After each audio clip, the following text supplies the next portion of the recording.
Cancer کا علاج بتلائیں، پوچھ رہے تھے کینسر کے علاج کے لیے جو ہے بہت سی زبردست نسخے ہیں، سب سے بہترین نسخہ سورہ انبیاء کی آیت نمبر 83 ہے۔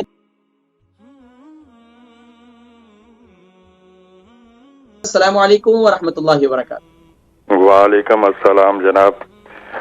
بات یہ جی کہ پروسٹیٹ کینسر کے بارے میں کوئی دیسی نسخہ یا خوراک کے بارے میں بتائیے، مہربانی ہوگی۔ نام، عمر، وزن؟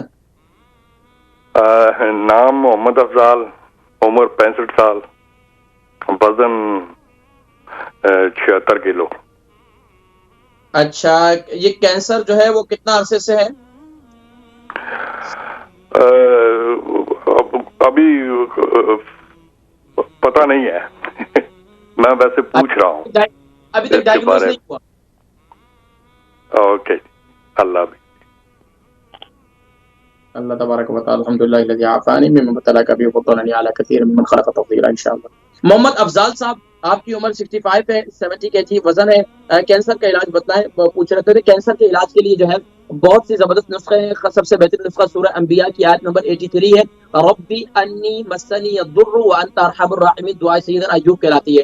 اول آخر درود شریف کے ساتھ 41 ٹائم صبح کے وقت، 41 ٹائم شام کے وقت پانی پر دم کر کے اسے پیے۔ اس کے علاوہ آپ کیا کریں، بہترین یہ کہ صبح کے وقت میں ہلدی والا پانی بنائیں، فریش ہلدی لے لیں، 3 انچ کا ٹکڑا، اس کو پانی کے اندر ابال دیں، کعوہ بنا لیں، اس کا 2 کپ پانی ڈال کر 1 کپ پانی رہ جائے، اس کے اندر 1 چمچ کلونجی کا تیل ڈال کر صبح نہار منہ آپ پی لیں۔ یہی نسخہ آپ رات کو استعمال کریں۔ اچھا، اس کے علاوہ دن کے اندر اگر آپ کو جوس وغیرہ استعمال کرتے ہیں، کہ آپ کو شوگر وغیرہ نہیں، کوئی جوسز وغیرہ استعمال کرتے ہیں، تو اس کے اندر بھی مثال کے طور پر اورنج کا جوس ہے، گاجر کا جوس ہے، یہ بہت مفید ہے۔ آپ اس کے اندر آپ یہ کلونجی کا تیل 1 چمچ ڈال کر اس کو استعمال کر سکتے ہیں۔ اچھا، کلونجی کا تیل آپ پی کر جو ہے اوپر سے پی سکتے ہیں، یہ بھی بہترین ہے۔ تو آپ جو بھی نسخہ استعمال کریں انشاءاللہ یہ کینسر کے لیے بہترین نسخہ ہے، اور الحمدللہ بہت سے مریض ہیں جن کو اللہ تبارک و تعالیٰ نے شفا عطا فرمائی، الحمدللہ بہت سے لوگ ہیں۔